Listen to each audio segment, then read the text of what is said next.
7월 24일 목요일 매일 묵상을 시작하도록 하겠습니다. 오늘의 본문 말씀은 요한계시록 16장 1절에서 21절까지의 말씀입니다.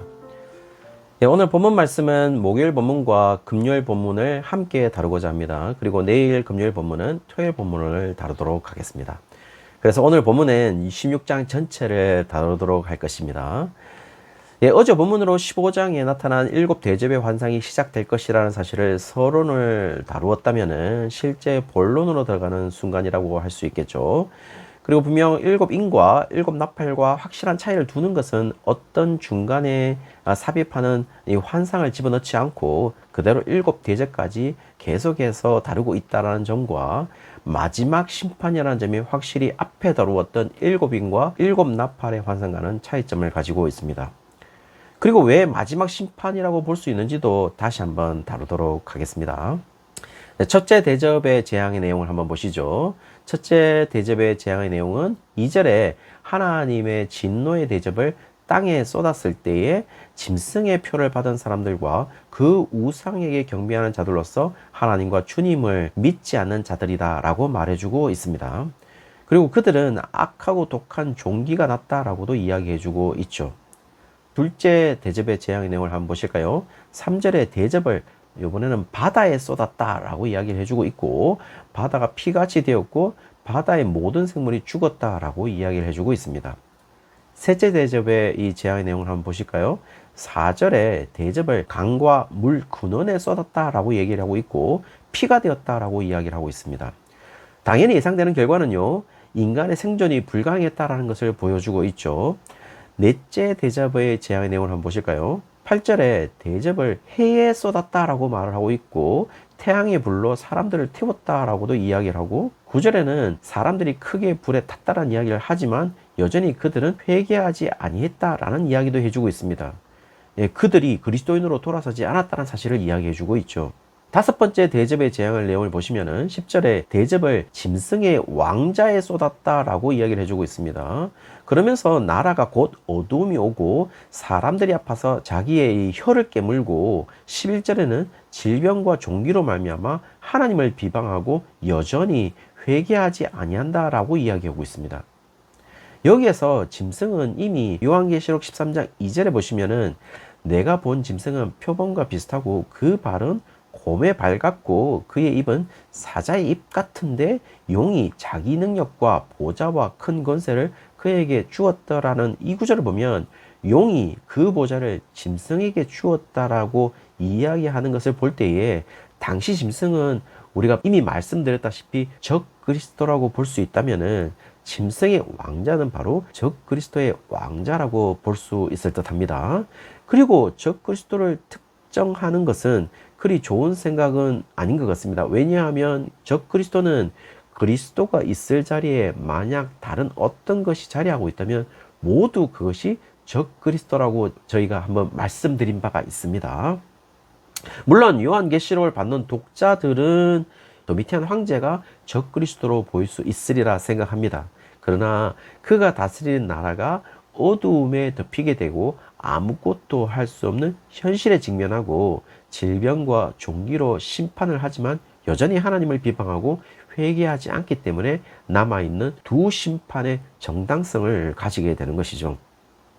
그렇다면 남아있는 두 심판 한번 보시면은 여섯째 대접의 재앙이 나오는데요. 12절에 대접을 큰 강 유브라데에 쏟았다라고 말하고 있고 강물이 말라서 동방에서 오는 왕들의 길이 예비되었다라고 이야기를 해주고 있어요.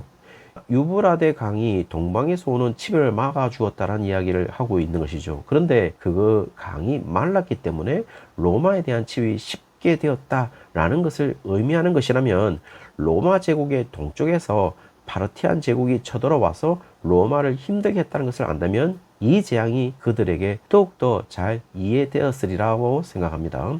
어쨌든 전쟁이라는 요소가 심판의 단면을 제공하는 것은 분명해 보입니다.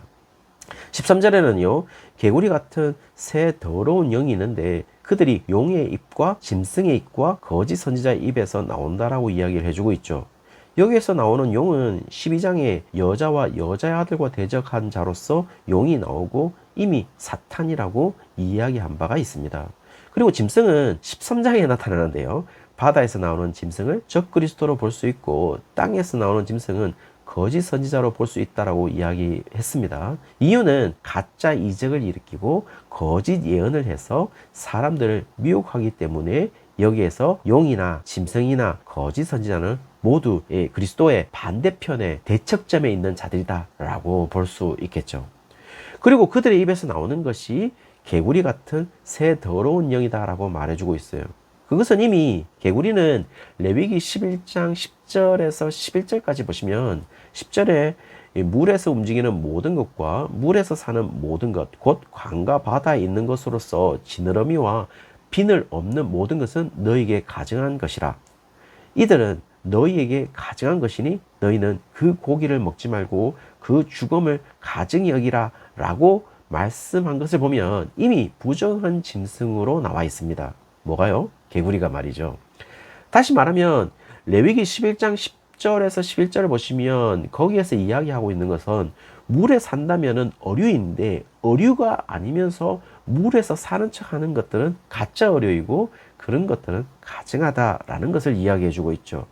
지금 용의 입과 짐승의 입과 거짓 선지자 입에서 나오는 모든 것들이 가짜이고 그리스도와 다른 진리들이 선포될 것임을 이야기해 주고 있죠.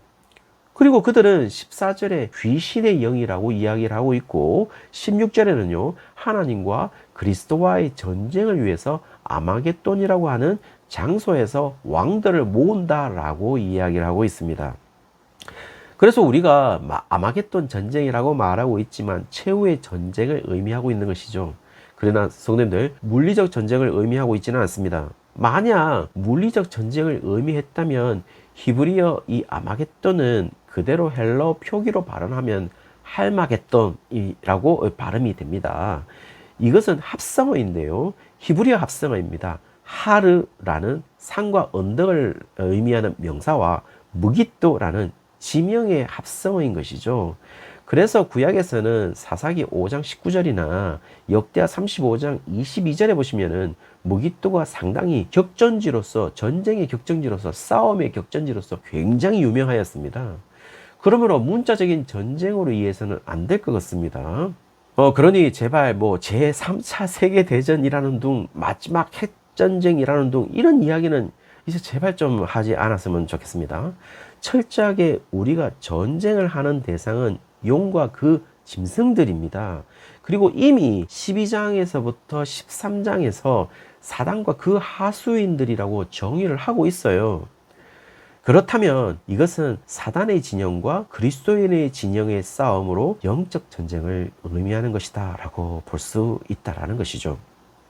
7 대접의 재앙의 내용을 보시면은 대접을 공중에 쏟았을 때 보좌에서 큰 음성이 나오고 18절에 번개와 음성들과 우레소리가 있고 또 인류 최대 지진을 이야기하고 있습니다. 19절에는요 바벨론이 진노의 포도주 잔을 받은 것을 보면 멸망한다는 것을 언급하고 있고 20절에는 섬도 없어지고 산도 없어진다라는 이야기를 해주고 있습니다. 21절에는요 무게가 1달란트가 되는 큰 우박이 하늘에서 내리지만 그것 때문에 회개하는 것이 아니라 오히려 하나님을 비방한다라고 이야기를 하고 있어요. 결국 7 대접이 공중에 쏟아진다는 것은 공중은 아엘이라는 단어인데요. 여러 가지 해석이 있지만 에베소서 2장 2절에 보시면은 그때 너희는 그 가운데서 행하여 이 세상 풍조를 따르고 공중에 권세를 잡은 자를 따랐으니 곧 지금 불순종의 아들 가운데서 역사하는 영이라 라는 이 구절을 보면 공중의 권세 잡은 자라고 했을 때 같은 단어로서 사단이 다스리는 영역을 의미하는 것으로 보입니다. 지금까지 심판을 이야기하고 있고 7인이나 7나팔과는 결정적인 차이점은 7인이나 7나팔의 심판은 제한적이었습니다. 그래서 확대되긴 합니다. 확대된다는 이야기는 7인의 경우에는 4분의 1이라는 재앙의 영향력 아래 놓인다라는 이야기도 하고 있고 7나팔에서는 조금 확대되어 3분의 1이 영향력 아래 놓인다라는 이야기를 하지만 지금 7 대접의 심판은 그런 언급 없이 전체가 심판을 벗어날 수 없다라는 것을 이야기해 주고 있죠. 따라서 지금 공통점은요 반드시 심판은 있다라는 사실을 이야기해주고 있고 그 심판을 피할 자가 없다라는 사실을 이야기해주고 있는 것이죠. 그러나 지금 이 심판에서 출애굽의 그 10가지 재앙과 상당히 유사해 보이는데요. 그것보다 더 유사한 사실은 바로 심판이 대상되는 자들이 하나님을 비방하고 회개하지 아니한다라는 것입니다. 애굽의 10가지 재앙으로 통해서 하나님을 비방하고 회개하지 아니한 자가 있는데 누구입니까?